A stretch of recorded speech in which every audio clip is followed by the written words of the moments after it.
attention and write it down. Manipulation is getting others to do what you want them to do, regardless of what's best for them. Persuasion, on the other hand, motivates, guides people to take the course of action that you believe is in their best interest. That's the most important thing that you need to understand about manipulation and persuasion. Why? Because when you are a wise man or a wise woman, you can be persuasive and make others to do what you want them to do. You can have your mother to do something you want her to do that you believe is in her best interest. So remember, it's crucial for you to understand this difference because you are going to become wise. I believe you are going to become wise. I want you to become wise. So when you start speaking, people are going to believe in your speech. And you are going to make the whole difference in your life, in your environment, in your family, at your business, through persuasion.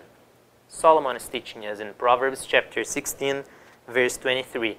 That's not coming from my heart, it's coming from the Bible. A wise heart instructs its mouth and increases learning with its speech. Do you want to be wise? Be persuasive. Look for persuasion. And there are some strategies that you can use to become persuasive. I can tell you two of them right now in this 2-minute video. Patience, it's necessary.